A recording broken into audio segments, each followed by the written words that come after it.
Oke, organisasi itu penting. Pertama kan harus tahu dulu organisasi itu apa.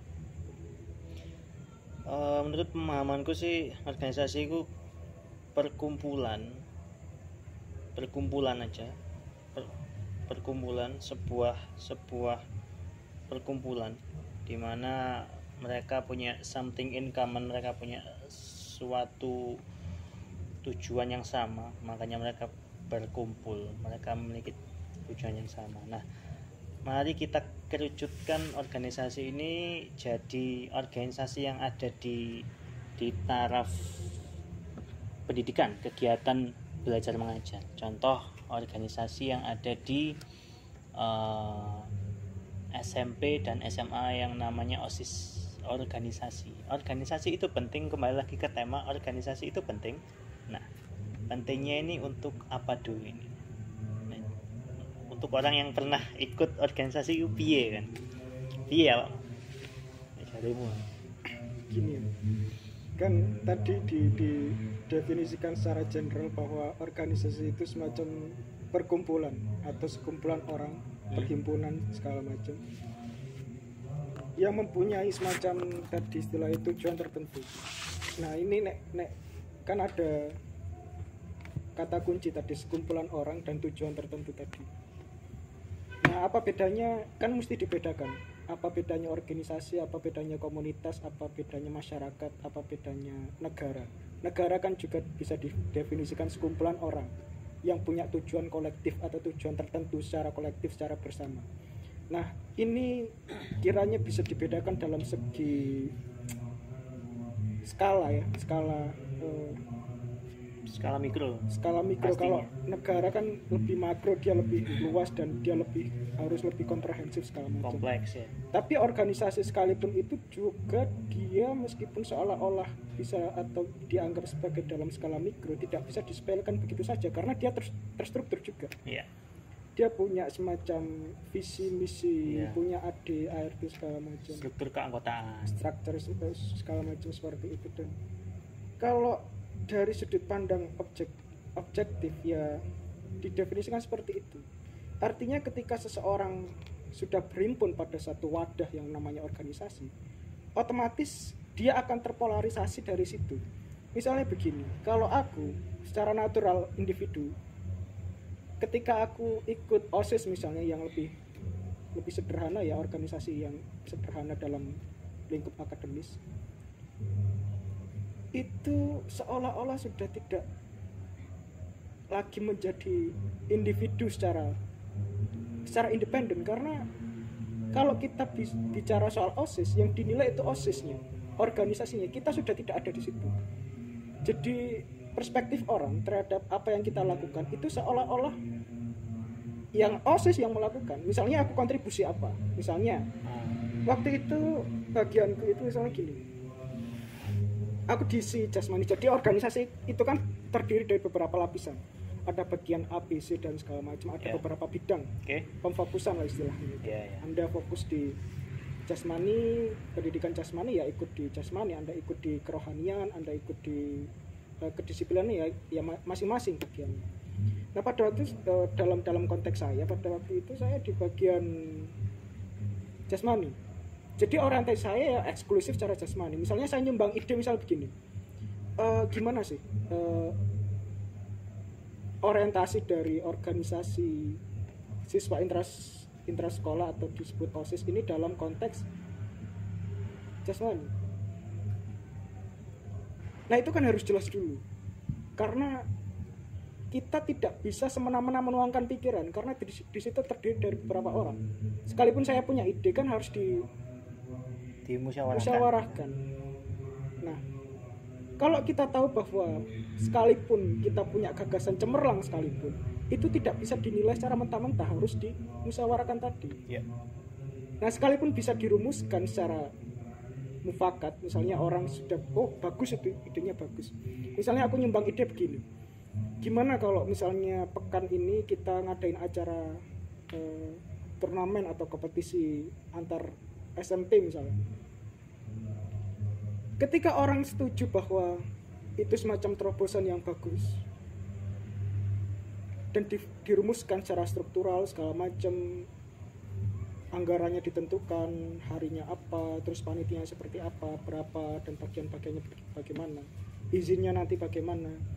Nah, ide yang berawal dari satu orang tadi itu nanti dilihat ide dari satu si itu semacam bagian dari anak-anak jasmani. Jadi satu gagasan yang aku sumbangkan tadi kan jadinya jadi milik semua orang yang bagian dari yang anak-anak jasmani tadi. Nah, ini kan hal-hal sederhana yang perlu kita lihat bahwa konsekuensi dari kita ikut organisasi itu artinya saling bertoleransi sekaligus pikiran kita berbagi juga ide, terkooptasi di organisasi itu. Nah, itu konsekuensi yang baik lah menurut saya, tapi kita harus lihat, harus balance kan. Ada konsekuensi yang kita perlu jujur bahwa itu juga mengandung konsekuensi yang negatif dalam tanda petik ya. Karena itu juga subjektif juga sebenarnya kadang-kadang. Kalau kita anggap itu baik ya menurut orang lain ya kadang-kadang itu tidak baik atau dan sebaliknya. Misalnya kalau di organisasi itu punya semacam ideologi A, otomatis saya masuk dalam organisasi itu mau nggak mau harus menerapkan ideologi itu secara teoritis, secara praktis segala macam. Artinya saya sudah tidak lagi independen. Karena kalau saya berlainan ideologi, saya harus menerima konsekuensi bahwa saya harus keluar dari organisasi itu dulu. Atau memaksa diri Anda untuk ikut. Iya. Atau memaksa diri saya untuk kooperatif dengan ideologi yang dianut organisasi itu. Karena konsekuensi negatifnya juga banyak. Saya sudah tidak lagi dinilai menjadi saya secara personal, secara individual. Yang dinilai itu saya adalah bagian dari kelompok ini atau organisasi ini. Jadi kita harus lihat bahwa organisasi itu apa? Semacam tempat atau suaka pribadi. Saya mencari suaka di organisasi supaya pikiran saya terhimpun, kemudian saya bisa menyuarakan pikiran saya, kemudian dirumuskan secara mufakat. Ataukah saya mengikuti apa yang dimau organisasi itu? Ini kan harus jelas. Karena kita nggak bisa semena-mena di organisasi itu. Karena gini, sekarang itu dalam hal akademis ya, dalam lingkup akademis, orang itu sudah tidak percaya dirinya sendiri, dan dia lebih memilih untuk mencari suaka pada organisasi yang sudah memiliki nama. Oh, itu organisasi itu kemungkinan bisa meningkatkan popularitas saya. Ikutlah. Jadi mengikuti sebuah organisasi demi kepentingan pribadi yang sebenarnya tidak ada hubungannya dengan tujuan dari organisasi itu sendiri. Jadi ini kan harus jelas. Yang terpenting itu adalah keikutsertaan kita. Ataukah memang organisasi itu benar-benar diperlukan karena menghimpun orang-orang yang punya ambisi untuk memberikan semacam ide atau sumbangsi, terobosan baru, sumbangsi yang besar. Ataukah itu hanya keinginan pribadi kita yang diikuti dengan dilandasi ego, hal-hal ego yang terkait dengan sifat-sifat egosentris kita demi tujuan-tujuan pribadi. Oke, menarik sekali. Oke, jadi kita kerucutkan lagi dan kembali ke tema. Kalau tadi saya bilang organisasi itu penting, tanda tanya, tanda seru kan gitu. Jadi kita berfokusnya ke output, hasil dari keikutsertaan organisasi itu, di mana saya nggak bisa meminta seorang narasumber yang tidak pernah mengikutsertakan dirinya ke dalam suatu organisasi, minimal organisasi sekelas OSIS lah dulu ya kan. Makanya saya bertanya sama Anda kan gitu. Terus ini juga efeknya sekarang dari pengertiannya tadi Anda sudah menjelaskan secara terperinci, namun sekarang efeknya, efek secara langsung dan tidak langsung, efek yang Anda terima dan apa ya, efek yang Anda terima secara langsung, di mana apa sih yang sudah saya dapatkan setelah saya ikut, atau mungkin sekarang saya masih ikut dan saya masih mendapatkan efeknya, atau Anda dapat sebuah pandangan dari orang-orang yang memandang Anda sebagai orang yang berorganisasi atau pernah berorganisasi. kita berfokus pada outputnya sekarang. Coba gimana? Nah, output, kalau bicara soal output itu yang paling sederhana itu begini. Bedanya kita ikut organisasi sama tidak itu ketika kita punya semacam gagasan kecil-kecilan. Kalau kita tidak punya wadah untuk menuangkan gagasan kita tadi, ya rada kerepotan kita. Kan mampet ya, ibaratnya Satu, gitu, mampet ya. Karena kita kekurangan semacam referensi lain, potensi-potensi gagasan alternatif yang dimana itu hanya bisa dimungkinkan ketika kita masuk organisasi. Iya. Bertemu orang. Nah, misalnya begini, saya punya semacam rencana kecil-kecil bahwa dalam hal tadi ya, OSIS tadi, saya kan di bidang olahraga tadi. Gimana kalau misalnya waktu transisi liburan, bukan transisi liburan sih, setelah UTS, biasanya setelah UTS itu kan ada jeda ya, jadi biasanya tidak langsung pelajaran seperti biasa ya, biasanya ada jeda. Istilahnya itu biasanya itu ada ada class meeting lah. Class meeting. Nah, otomatis kan OSIS biasanya mengambil peran di situ. Ya. Kira-kira untuk mengisi itu kira-kira apa ya? Nah, kalau misalnya saya tidak masuk OSIS, saya nggak bisa membuat semacam rencana itu jadi efektif, terimplementasi dengan baik. Ya karena nggak bisa dong saya sendiri mengajukan. Jadi karena harus siapa ada, Anda kan gitu ya? Nah, jadi harus ada semacam sebuah wadah mungkin. Jadi OSIS itu kan dilegitimasi oleh sekolah bahwa dia itu memang diberikan peran untuk menyelenggarakan kegiatan-kegiatan internal yang memang tidak keluar dari lingkup sekolah. Jadi kan urusannya intra kan, jadi di dalam itu. Ya. Nah, kalau saya sendiri tidak masuk OSIS, otomatis saya kesulitan karena saya tidak punya peran.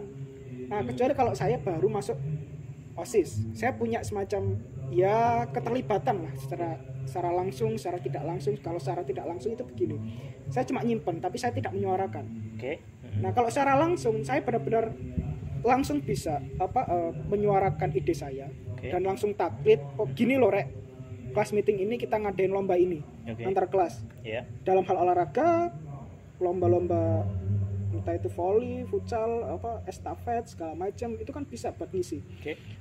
Nah, itu output dari organisasi. Jadi pikiran-pikiran individual itu kita bisa ketemukan dengan pikiran-pikiran lain yang dihimpun oleh OSIS tadi. Karena kalau kita berhimpun dalam satu organisasi, jadi kita punya teman, kita punya orang-orang yang paling tidak itu ngomongnya ini loh, oh iya apik yo. Meskipun dia tidak membantu dengan sumbangan yang besar, paling tidak itu kita termotivasi dengan point of view yang dengan lain ya. Iya. Kita punya apik loh itu. Referensi lain gitu. Kadang-kadang orang kan juga bisa mikir, kadang-kadang itu bagus, tapi mestinya gini. Ntar gini loh caranya. Nah, itu kan secara tidak langsung memberikan dorongan buat kita yang awalnya ide itu dari kita.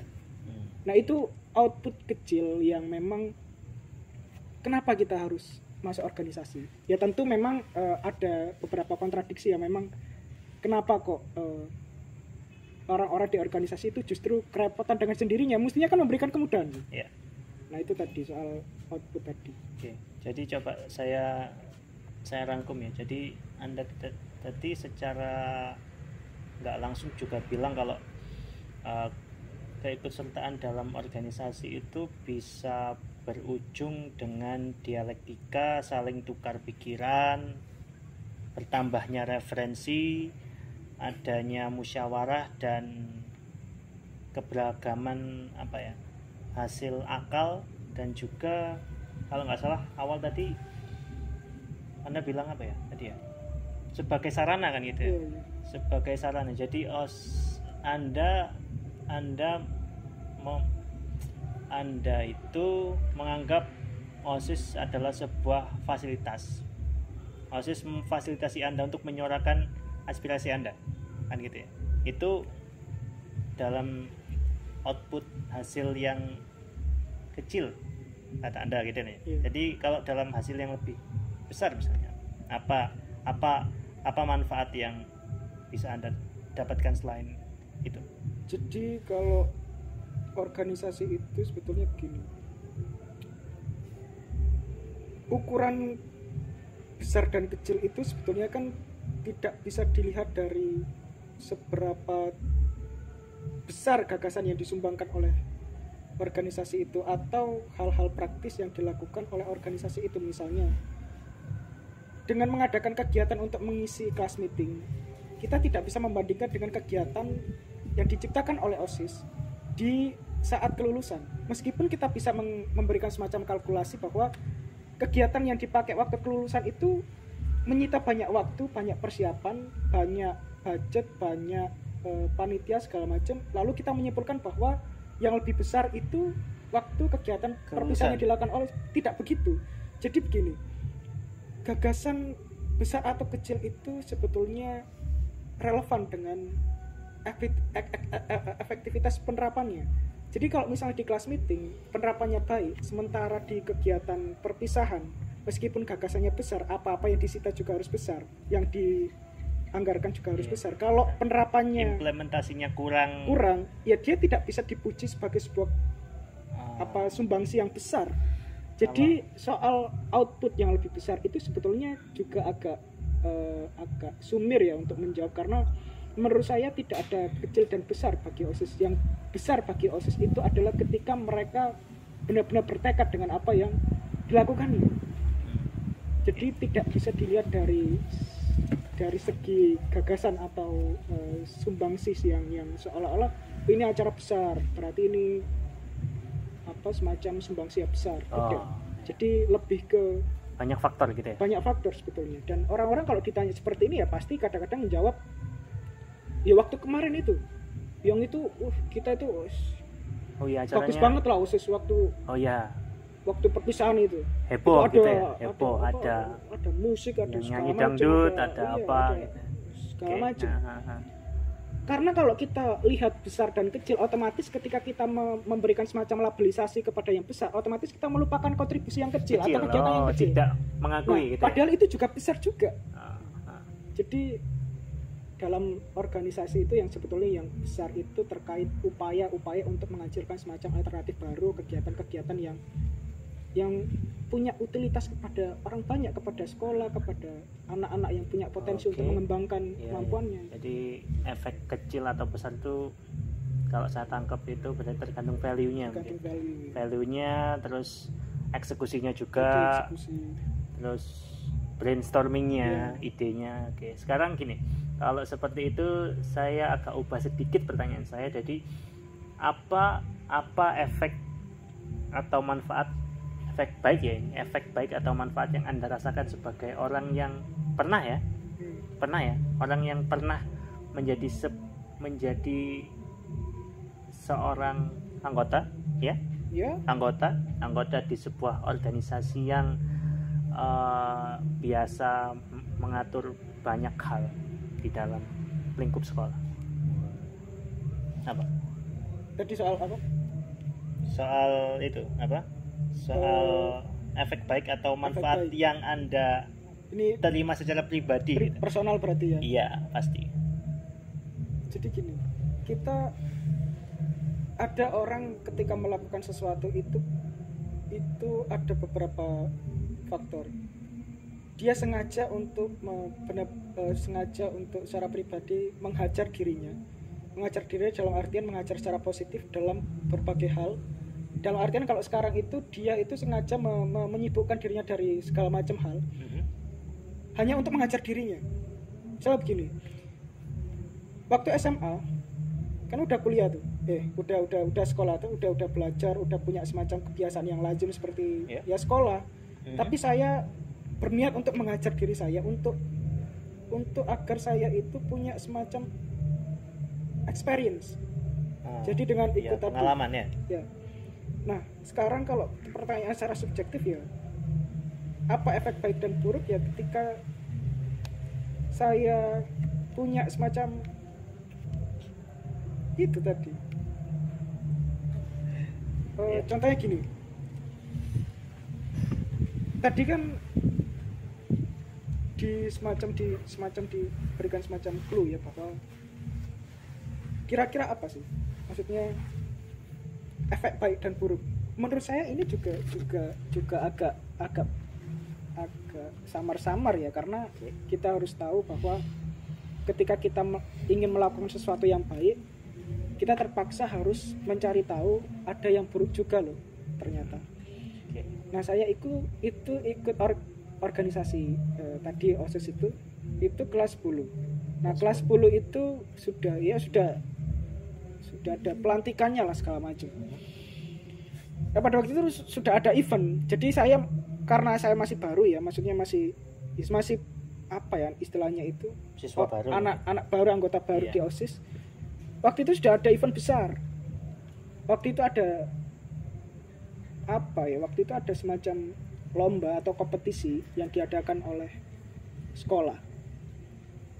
Itu pertandingan futsal antar SMA sejatim kalau nggak salah ingat waktu ya, sejatim. Jadi saya waktu itu karena saya anak futsal juga. Selain saya anggota OSIS, saya anak futsal juga. Saya ditunjuk waktu itu jadi ketua panitia.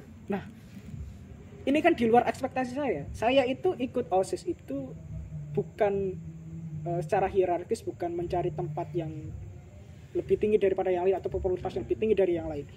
Tapi agar ide saya itu ditemani. Kadang-kadang selain ditemani ya mbok diberikan semacam kontradiksi kecil-kecilan, kalau misalnya masukan. Iya, sebenarnya gak ngono loh. Nah, ini yang saya harapkan sebetulnya awalnya secara sederhana ya. Karena kalau saya tidak masuk ke dalam organisasi, sebuah perkumpulan yang memang secara struktural itu punya semacam visi misi yang jelas, saya akan dilemahkan karena saya tidak punya alternatif pikiran yang lain. Karena kita tahu bahwa manusia itu beda kan. Kalau saya itu punya perspektif semacam ini, orang lain tidak. Kadang-kadang orang lain ya pasif saja, iya segala macam. Bukan berarti mereka tidak punya, tapi mereka itu tidak punya kecenderungan untuk berpikir ke arah situ, sehingga mereka tumpul itu dalam artian mereka itu tidak berniat berpikir ke arah yang sama. Jadinya dia cuma oh ya segala macam. Kecuali kalau memang dia punya preferensi yang sama, kemudian dia berpikir, otomatis dia potensi untuk menghasilkan semacam nilai-nilai yang baru. Nah pada waktu itu saya ditunjuk sebagai ketua. Saya kaget, loh kok saya kan masih anggota baru, kok ditunjuk sebagai ketua. Paling enggak panitia bawah-bawah lah, paling enggak saya tahu hal-hal yang harus dilakukan, seenggaknya ngewangi dari bawah. Nah meskipun yang namanya ketua dalam organisasi itu pun juga istilah yang agak dituankan ya sekarang, padahal kan job desk-nya sama saja, mereka itu sama-sama member di satu organisasi. Nah pada waktu itu saya ditunjuk jadi ketua, saya harus mengurusi ini segala macam, saya harus tanda tangan segala macam. Yang paling membuat saya berdebar-debar itu ketika menandatangani suatu dokumen itu. Ini ketua panitia siapa, saya harus tanda tangan, dan tanda tangan saya itu berjejer dengan, misalnya saya harus minta izin ke Polsek, tanda tangan saya itu berjejer dengan orang itu, dengan orang Polsek. Nah ini kan pengalaman baru, meskipun kecil ini dampaknya luar biasa. Satu, efek baiknya itu yang bisa saya nilai dari situ itu adalah ketika Anda tidak dari awal itu tidak punya semacam ekspektasi ke situ, tapi ketika Anda tiba pada satu kejadian di mana Anda merasa kok gini ya, ternyata kalau kita telisik lagi ternyata itu punya value yang besar. Jadi efek yang baik itu ketika saya menerima hal-hal yang tidak saya mungkinkan sendiri dari awal. Itu satu. Mungkin itu kelihatan abstrak, tapi kalau Anda telaah ini lebih dalam, itu bisa dijadikan prinsip atau konsep memandang sesuatu, dan Anda mengambil jarak sedikit dari apa yang terjadi, kemudian Anda akan menyadari bahwa janjane ono tak gak sih hal-hal sing apik, hal-hal sing buruk. Nah kadang-kadang kan orang kan secara instan menilai sesuatu itu. Dia tiba pada satu pengalaman di saat itu, kemudian dia menyimpulkan di hari itu juga. Dia tidak mengambil jarak sedikit untuk menilai. Janjane iki sing tak rasakno iki apa ya, bener tak gak? Mosok negatif tok rek, mosok karena aku gumun jadine aku pesimis. Aku bingung kan gitu ya. Nah, sik aku tak metu sik. Ambaan sik didelok. Janjane iki maksudnya apa ya? Wong iki mengamanahkan sesuatu seperti itu pada saya. Meskipun saya belum punya pengalaman di situ. Nah, ternyata kalau kita punya semacam ruang, kita akan punya, ya kalau orang punya ruang kan biasanya dia nafasnya lebih lega. Tapi kalau dia dalam ruang sempit, biasanya oksigennya sedikit, jadinya dia sesak, jadinya dia kesulitan nafas. Nah, begitu juga dalam hal seperti itu. Nah, menurut saya tidak ada hal yang buruk sebetulnya kalau saya harus menjawab tadi dua hal tadi, karena semuanya itu bisa dilihat dalam perspektif yang baik-baik. Menurut saya hal yang buruk pun bisa dinilai jadi baik, hal yang baik bisa jadi hal yang buruk. Tadi itu yang saya dipilih menjadi ketua itu bisa saya nilai dari dua value tadi, baik dan buruk. Buruknya itu kalau misalnya saya menuruti egosentris saya, aku ini minim pengalaman. Ternyata kalau saya mikir buruk, mungkin saya bisa berujung pada penilaian subjektif seorang yang lain. Misalnya gini, yang mengamankan saya itu seolah-olah janjane masuk wong ki pengen menjatuhkan mental saya, mengolok-olok saya. Kalau saya pesimis nih, saya menolak tawaran itu, jadinya kan saya diolok-olok, wah hari ini gak wani hari ini. Itu kalau dari sisi buruk ya. Tapi kalau dari sisi positif, dari sisi yang baik, saya menganggap bahwa wong iki gak melemahkan kok. Wong iki percaya kok nek aku iso. Percaya kok nek aku iki iso nangani iku kok. Jadi gitu. Jadi menurut saya dua variabel tadi menurut saya tidak bisa dijadikan semacam alasan bahwa keduanya bertentangan, tidak. Tapi tergantung perspektif kita untuk menyatukan keduanya. Ternyata baik kok, ternyata enggak ada yang buruk. Jadi tadi soal baik dan buruk tadi. Baik semua. Baik semua karena tergantung metode kita untuk mencari ruang menilai itu. Menurut saya yang buruk itu begini, kalau kita lebih luas lagi ya, kalau kita lebih explore, benar-benar secara explore. Yang buruk itu begini, ketika Anda masuk ke organisasi, ke OSIS khususnya, Anda itu harus siap dengan hal-hal diskriminatif ya. Jadi sifatnya diskriminatif, bukan ada diskriminatif, tapi sifat dari perlakuan itu seolah-olah menganggap bahwa karena di OSIS itu ada struktur, ada bagian-bagian, ada yang namanya ketua, ada yang namanya wakil segala macam. Ya. Menurut saya itu yang negatif dari organisasi, khususnya dalam hal OSIS ya tadi. Karena kalau Anda tidak siap, Anda akan bisa dijatuhkan dengan gampang oleh orang yang seolah-olah diberikan kedudukannya lebih tinggi. Buruknya itu ketika Anda belum siap ya. Tapi kalau Anda siap, Anda berani saja sama mereka yang kedudukannya lebih tinggi dari Anda. Kalau Anda tidak punya konsep bahwa Anda punya hak yang sama di organisasi itu, dan Anda bandingkan dengan ketua, kalau Anda tidak punya kesiapan, ya Anda pasti akan takut dengan sendirinya. Oh, dia ketua, berarti dia punya hak ini. Enggak, Anda itu punya hak yang sama. Dan itu tadi soal hierarkis tadi, Anda kalau misalnya masuk ke organisasi harus siap bahwa organisasi itu ya lazimnya organisasi ada struktur tadi, ada tatanan hierarkis tadi, ada pembina, ada ketua. Nah kalau Anda itu termasuk anggota yang biasa-biasa saja ya jangan kalau Anda nggak siap ya pasti Anda pesimis. Oh, pembinaan ini pasti simpatik hanya ke ketuanya aja. Enggak, jangan gitu. Anda itu bukan berarti, karena apa efeknya? Karena efeknya itu kalau Anda pesimis, Anda nggak berani menyampaikan gagasan. Bahkan yang lebih bahaya lagi itu ketika Anda sudah tidak berani membuat gagasan. Bukan hanya tidak punya keberanian melampiaskan ya. Bahaya yang paling riskan, yang paling besar itu ketika Anda dikalahkan oleh rasa pesimis dan Anda sudah tidak lagi berani untuk mencari semacam gagasan. Anda berpikir segala macam karena takut tadi. Nah itu kalau Anda benar-benar kalau Anda seorang organisatoris yang benar-benar paham kesetaraan segala macam, perlakuan yang sebetulnya sama yang Anda dapatkan dengan mereka yang sebetulnya secara hierarkis itu ada di atas Anda, ya kan Anda mau nggak mau ya harus terlibat dalam segala hal. Bahkan Anda itu punya semacam andil ya, hak untuk andil dalam pengambilan keputusan, bahkan untuk membuat semacam keputusan. Bukan berarti Anda kalau di bawah, bukan berarti Anda menunggu keputusan dari atas. Enggak, justru orang-orang di atas itu eksekutor dari gagasan-gagasan yang Anda ciptakan. Jadi gitu, bukan berarti kok Anda berada di bawah, bukan berarti Anda manut-manut. Enggak, Anda itu sebetulnya orang yang punya peran besar, karena orang yang diketuakan itu hanya diberikan hak untuk mengeksekusi, bahkan lebih rendah sebagai kan eksekusi kan udah tinggi itu ya. Yeah. Kalau ketua itu cuma orang yang diberikan orang yang disuruh untuk gini loh. Iku ono ide apa arek iku. Omongno aku.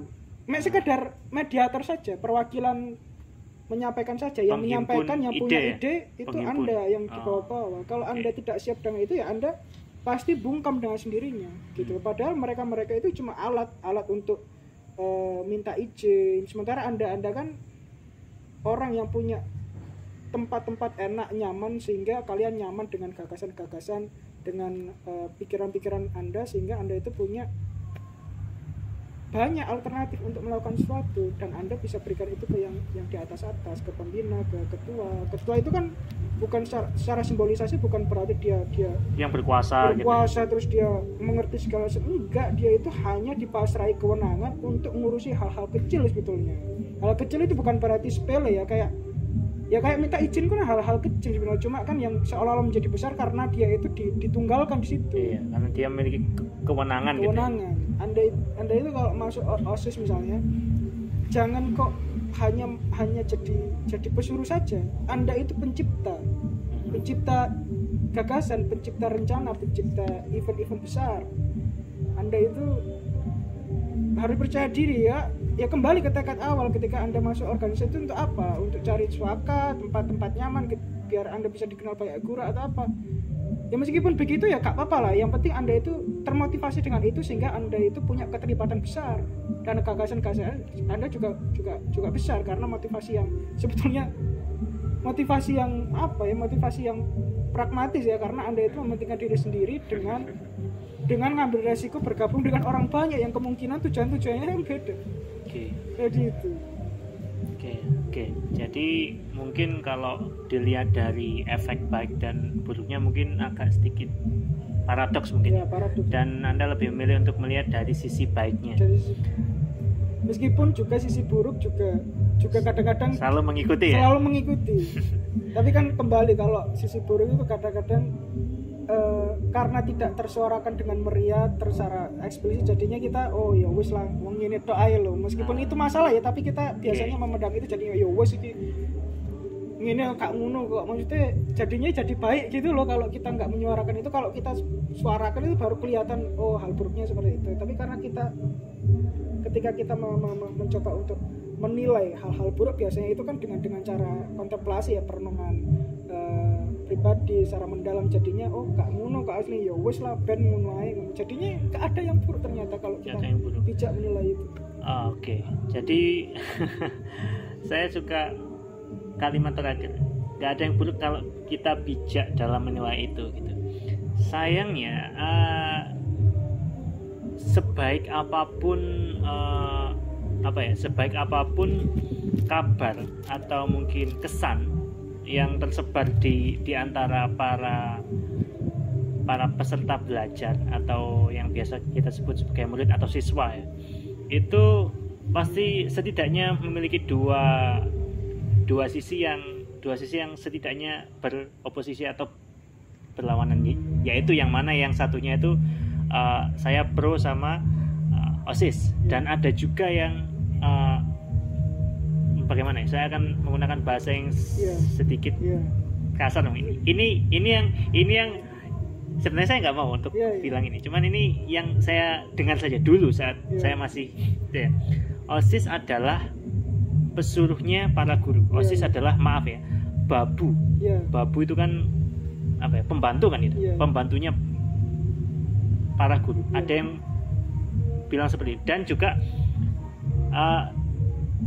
pendapat pribadi saya tentang bagaimana anak OSIS itu berperan dan memerankan tugasnya masing-masing kan ya, kan itu punya seksi apa kan itu ya. Jadi mereka punya tugas masing-masing sebenarnya, dan fakta di lapangan yang saya alami itu kadang mereka punya kecenderungan untuk bersikap arogan, dan mereka juga punya kecenderungan untuk bersifat otoriter dan mereka hampir memiliki sebuah perasaan di mana saya ini memiliki kewenangan yang setara atau bahkan hampir setara dengan guru, maka saya mampu memberikan suatu command ataupun perintah, ya bukan anjuran atau saran ya, saya bisa mengajukan sebuah perintah kepada yang bukan anak OSIS ataupun anak OSIS yang di bawah tatanan saya. Misalnya saya seorang ketua, maka saya bisa menyuruh bawahan saya untuk melakukan sesuatu, atau bahkan meminta beberapa anak yang tidak tergabung dalam organisasi OSIS misalnya. Itu. Nah, yang saya itu kok ada yang seperti itu ya. Nah, menurut Anda itu cuman sebuah fenomena apa ya? Kalau saya bilang tuh, orang yang sengaja memanfaatkan nama OSIS, di mana dia ingin dikenal sebagai anak yang berorganisasi, di mana dalam point of view siswa ataupun murid saat itu, anak OSIS adalah anak yang aktif, anak yang populer, anak yang terkenal.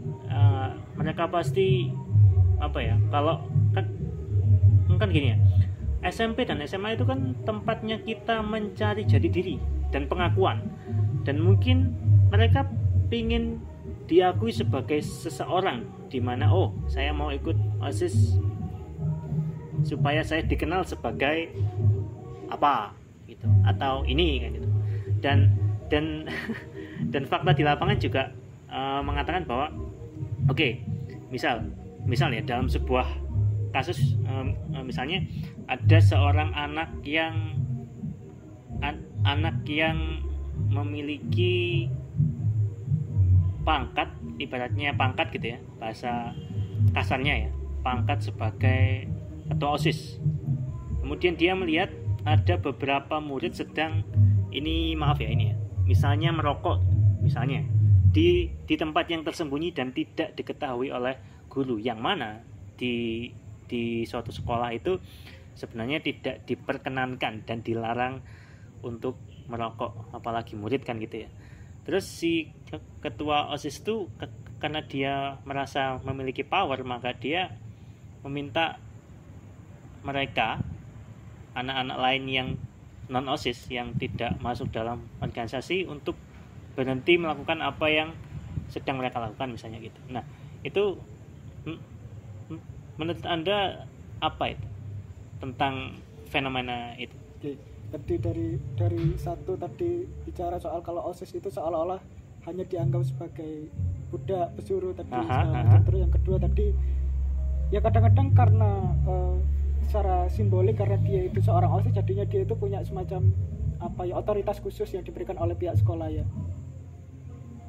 Jadinya dia itu kadang-kadang otoriter, kayak sok-sokan itu segala macam, sok-sok punya peran segala macam. Jadinya tadi juga ada istilah bahwa kadang-kadang mereka nggak sungkan untuk bahkan menyuruh ya, bahkan seolah-olah seenaknya terhadap orang-orang ya, bahkan non OSIS yang bukan OSIS. Jadi gini, itu kan pernyataan paradoks yang lucu sekali. Satu, dia dilabelisasi sebagai seorang budak. Kita tahu bahwa istilah budak itu seolah-olah terstigmatisasi sebagai keadaan di bawah kan. Nah, kalau orang yang ada di bawah yang dilabelisasi sebagai budak tadi bersikap sok-sokan, itu kan sudah lucu. Bagaimana orang kok bisa gitu? Maksudnya dia itu budak loh, kok iso sok-sokan gitu. Nah, ini kelucuan kecil yang kita anggap bahwa ya memang begitu, bahwa kita melabelisasi OSIS itu sebagai apa, itu kan juga ukuran orang yang menilai karena dia itu melaksanakan ini itu segala macam. Tapi dalam perspektif tadi, saya itu juga merasakan hal-hal demikian pada waktu masih SMP ya. Kita tahu bahwa kualitas pikiran anak-anak SMP itu kan biasanya sering seolah-olah kritis kan terhadap hal, seolah-olah kritis, jadi bukan benar-benar kritis tapi seolah-olah kritis. Jadi kita mempertanyakan kembali OSIS itu perannya apa. Dia itu cuma disuruh guru-guru segala macam, tapi kok dia sebagai pesuruh kok sok-sokan gitu, sok-sok populer, sok-sok dia sok-sokan lah itu karena dia itu diberikan kewenangan khusus, jadinya dia itu juga pikiran-pikirannya lazim ya. Tapi kan beberapa atau siswa itu kan juga ya bodo amat lah ya emang begitu kok, emang tupoksinya jadi OSIS. Oleh karena itu ada orang yang mengambil jarak, gak usah melebu OSIS yang mundur. Jadi kita harus punya semacam kejelasan bahwa kedudukan OSIS itu apa sebelum kita menilai OSIS itu budak tadi. Sementara yang menilai itu kedudukannya apa. Kalau dia lebih rendah dari budak, lebih rendah dari pesuri, itu apalagi yang lebih rendah dari itu. Nah tadi soal anak-anak yang emang non OSIS yang nggak ikut OSIS itu apa kedudukannya, sehingga mereka itu punya semacam persepsi lain atau semacam dia punya kapabilitas buat menilai bahwa OSIS itu budak lah, terus kau nih apa? Oke. Nah karena kalau melihat fenomena di mana anak-anak OSIS itu cenderung seenaknya, cenderung arogan segala macam, ya kita bisa menilai bahwa ya apa salah mengakui itu, karena anak-anak OSIS kan punya kontribusi sementara Anda kan tidak. Karena kalau ya itu pikiran-pikiran manusia ya remaja ya kita ngerti bahwa ketika orang melakukan sesuatu punya kontribusi, apa salahnya atau apa bukan apa salahnya, apa ya kok nggumun ngono loh dia sok-sokan atau arogan itu. Kan wajar aja, kecuali kalau Anda yang nggak melakukan apa-apa terus sok-sokan. Nah itu kan yang dipertanyakan ulang. Nah tapi kita untuk menilai baik atau buruk, benar dan salah itu kan juga relatif ya. Kadang-kadang orang ya seolah-olah kita bisa menilai arogan mungkin dari kita sendiri, sementara dia itu memang tidak punya keniatan untuk bersikap arogan. Mungkin ada hal-hal konkret, hal-hal yang memang termanifestasi sebagai sebuah tindakan yang bisa kita labelisasi sebagai tindakan arogan.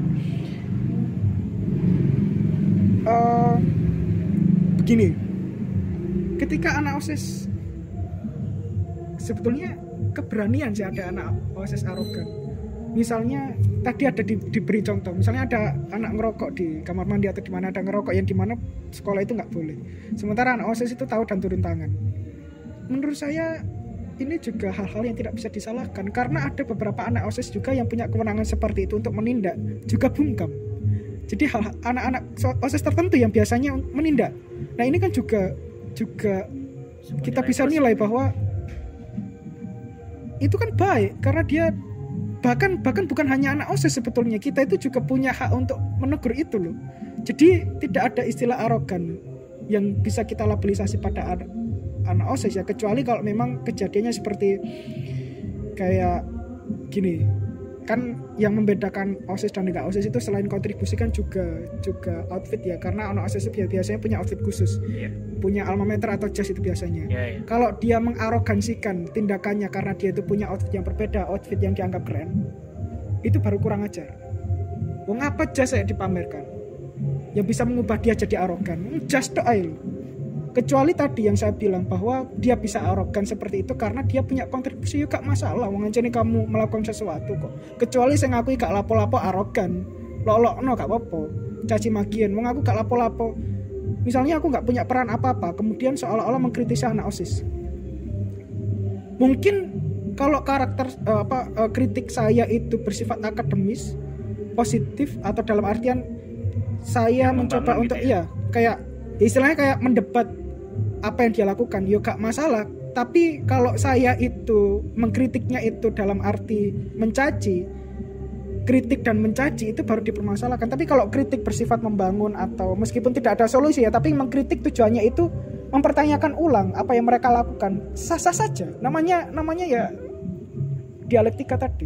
Kita harus tahu hal itu dengan jumawa ya, bahwa ya sebagai anak OSIS ya hal-hal seperti itu yang diberikan oleh anak-anak lain atau siapapun, guru, itu juga harus kita terima dengan jumawa, dengan lapang dada, karena ya konsekuensinya itu sebagai orang yang punya peran kok. Kita mau sok-sokan atau apa kan itu soal lain, tapi kalau secara tidak langsung itu termanifestasi dan jadi tindakan yang arogan, itu kan juga dilihat konteksnya arogan dalam hal apa. Kalau misalnya saya mengusir anak di kamar mandi karena dia ngerokok, ya gak apa-apa. Kalau saya karena punya kewenangan, karena punya nama, terus saya malak uangnya, baru itu bisa diperkarakan, bisa dimasalahkan. Tapi kalau di luar hal-hal yang bersifat kriminal seperti itu, ya menurut saya itu semacam nilai plus mungkin ya, toleransi dari orang itu untuk memaklumi, ya wis lah wong ancene dhek Oke. Terus ini yang masih menurut saya masih agak bertolak belakang dengan yang Anda bilang tadi ya. Soalnya gini, anak OSIS tuh ya seyogyanya mungkin apa ya, bahasanya kayak ya bolehlah Anda menegur, kan Anda sudah melakukan sebuah sesuatu, Anda sudah melakukan sebuah kontribusi di mana Anda sudah melaksanakan ini dan itu, sedangkan kami yang Anda tegur hanyalah seorang murid yang tidak atau bahkan belum lah melakukan sesuatu untuk kebaikan bersama. Namun yang perlu kita tahu ini, tempatnya siswa yang non-OSIS itu berada di mana? Apakah yang paling atas itu yang sudah pasti di antara level kepala sekolah ataupun guru, atau biasa kita sebut sebagai pembina gitu ya. Kemudian ketua OSIS, kemudian siswa. Nah, siswa yang non OSIS ini berada di tingkatan sebelah mana? Soalnya kalau saya analogikan sebagai tatanan yang lebih besar, tatanan makro ya gitu ya. OSIS ini kalau menurut saya itu seperti DPR. Jadi mereka hanya penyalur aspirasi dan pengeksekusi gitu. Mereka membuat aturan. Nah, siswa yang non OSIS atau yang tadi saya analogikan non DPR itu berarti kan harusnya yang diwakili. Tapi Anda tadi kan bilang di awal, kan Anda bilang saya ikut OSIS supaya saya bisa ikut beraspirasi, saya bisa memberikan ide saya, supaya saya bisa mendapatkan pola pikir, point of view baru gitu. Nah, menurut Anda ini murid yang non OSIS atau siswa yang non OSIS ini berada di tingkatan yang mana? Jadi kalau posisi murid tadi kan analoginya itu kan antara OSIS dianalogikan seperti kalau dalam tatanan yang lebih makro itu dengan DPR ya. Bedanya itu kalau OSIS kan dia tidak berasal dari mandat. DPR kan dari mandat. Dia itu jadi DPR karena ada pencalonan dari rakyat yang jadi punya suara. Nah, ini kalau secara metode metode eksistensial, OSIS itu kan tidak dipilih oleh murid-muridnya non OSIS. Tapi kalau DPR kan dipilih dari rakyat tadi, jadi kedudukannya jelas. Jadi kalau kita harus menganalisis di mana kedudukan murid, di mana kedudukan OSIS, mana yang lebih tinggi, mana yang lebih rendah, menurut saya itu juga tidak bisa diidentifikasi secara gamblang, karena OSIS itu ya murid tadi. Sementara kalau anak OSIS menilai murid, ya ternyata ya paradoks juga. Wong dia murid kok. Wong dia bukan wakil murid kok, dia mengajukan sendiri kok jadi OSIS. Kecuali kalau memang metodenya itu anak atau murid itu atau para siswa yang memilih dari sekian kawannya untuk jadi OSIS. Baru kalau dia punya semacam kelaziman untuk melakukan sesuatu, atau dia melakukan sesuatu yang bertentangan dengan aspirasi para murid, baru tagih karena dia mencalonkan atau bahkan mengkritik sekalian, mencaci maki sekalian. Tapi kalau DPR kan memang seperti itu. Dipilih. Jadi seolah-olah ada semacam ekstensi yang berbeda, meskipun dia sebenarnya ya rakyat, tapi kan di situ ada wakil rakyat. Jadi dia itu bukan rakyat yang menjadi DPR kemudian dia tetap mengatasnamakan dirinya sebagai rakyat, tapi kan dia wakil rakyat. Memang dia itu dipilih oleh rakyat untuk menjadi wakil dari mereka. Sementara OSIS kan tidak.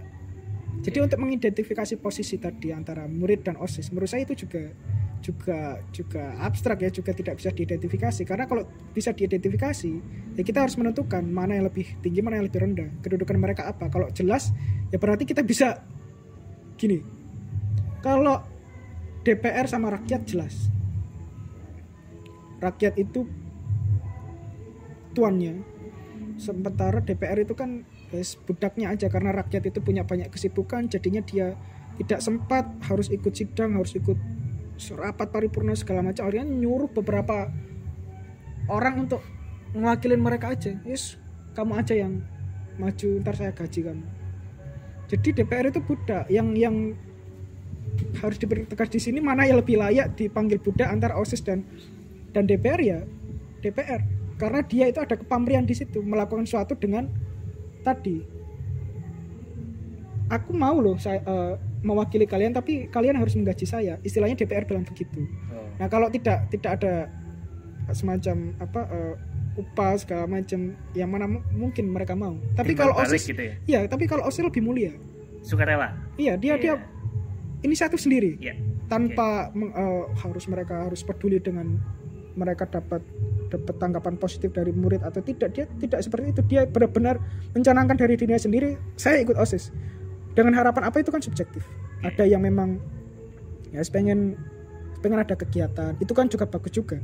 Pengen ada pengalaman, pengen nyumbang ini buat sekolah, itu kan juga alasan-alasan yang kalau dibandingkan dengan DPR itu lebih bagus, lebih mulia, itu lebih baik.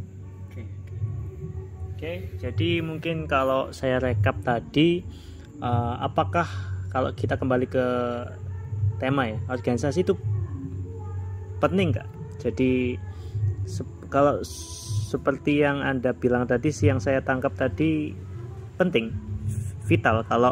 Kalau dia memang berniat untuk masuk ke dalam suatu organisasi itu dan berusaha untuk melakukan tugasnya dengan baik dan benar tanpa ada alasan lain di balik keikut sertaannya dia ke dalam organisasi itu ya. Jadi dilihat orang juga, dilihat subjeknya juga, dilihat case per case juga mungkin ya. Organisasi itu penting apa tidak? Ya, seperti yang sudah narasumbernya saya bilang, penting. Dan itu juga tergantung oleh subjeknya, di mana dia memandang segala sesuatu itu sebagai sesuatu yang positif atau negatif. Segala sesuatu itu juga bisa dipandang sebagai hal yang positif dan negatif, tergantung dari sisi mana Anda melihat sesuatu itu. Dan mungkin ada 1-2 tambahan mungkin. Itu kalau menyimpulkan itu gampang saja. Penting atau tidak itu gampang. Ini kalau dalam lingkupnya sekolah ya, bukan universitas, bukan apa. Ini dalam konteks OSIS. Penting atau tidak ya jelas penting. Kenapa nggak ada tunggal ya? Ibaratnya gini, kalau dalam keluarga, kalau masih bisa ditandangi sama ibu rumah tangga, sama kepala keluarga, ya mana mungkin, ya nggak usah pembantu dong. Ya di sekolah pun juga gitu, karena kepala sekolah yang juga sibuk sendiri, guru-gurunya juga sibuk sendiri, ya otomatis mereka harus cari pembantu dong. Ya nggak mungkin mereka cari pembantu dari luar sekolah, kemudian harus ngurusin hal-hal yang terkait kegiatan internal, nggak mungkin, ya pasti dari murid sendiri. Jadi OSIS itu penting karena tidak ada duanya. Karena memang sekolah itu memang punya acara-acara yang sudah begitu banyak kegiatan sehingga membutuhkan memang. Kalau tidak dicari dari murid dan tidak dibentuk OSIS, siapa yang bakal melakukan kegiatan-kegiatan yang sebetulnya di luar job desk para guru, di luar urusan kepala sekolah ya. Nggak mungkin kepala sekolah ngurusin hal-hal lomba futsal, kan nggak mungkin. Mereka itu kan hanya butuh ya tanda tangan set gitu, stempel gitu ya, pelaksananya segala macam, rumit-rumitnya ya pasti OSIS. Makanya dia seolah-olah terlihat center, kalau mereka itu tadi gak ada lainnya, kalau ono tunggale lah istilah Jawa, kalau ono tunggale. Kecuali kalau dia ada kegiatan itu bisa diambil alih oleh guru-guru yang memang punya kewajiban di situ, mungkin OSIS sudah bisa dikritik, ngapain sih butuh OSIS, sudah banyak. Oke. Udah cukup lah. Oke. Lalu dari manfaatnya pun juga mungkin saya bisa bilang 50-50 ya. Jadi tergantung subjeknya, tergantung individunya itu memandang keikutsertaan dia ke dalam suatu organisasi itu penting atau tidak. Namun seperti yang sudah Anda jelaskan secara gamblang tadi, bahwa organisasi yang pernah Anda ikuti di sekolah ya, itu OSIS dan penting. Organisasi itu penting dan efeknya tergantung dari individunya. Nah, kalau efek objektifnya mungkin ya pasti banyak manfaatnya bagi sekolah. Namun untuk individunya untuk yang individu ikut ya, serta. Ya untuk individu ya pasti relatif. Nah kalau dari segi saya manfaatnya satu. Kalau dirangkum semuanya manfaatnya satu. Manfaatnya ya memanfaatkan jadwal saja. Memanfaatkan jadwal. Daripada saya nyopet di luar, kan mending saya ikut OSIS. Oke, menarik sekali. Memanfaatkan jadwal saja. Jadi kalau bahasa kasarnya Anda nganggur gitu ya. Anda ingin mendapatkan something gitu ya. Itu kan istilah non akademis ya. Anda ingin menyibukkan diri ya. Akademis ya. Tapi kan kebaikannya bisa terimplisit dari Iya, situ. Daripada banyak saya melakukan hal buruk ya nyumbang dikit lah buat sekolah gitu. Itu, istilahnya itu bermanfaat sekali. Oke, kayaknya memang harus sudah kita akhiri karena sudah hampir 1 jam. Terima kasih untuk yang mendengarkan. See you on the next. Goodbye.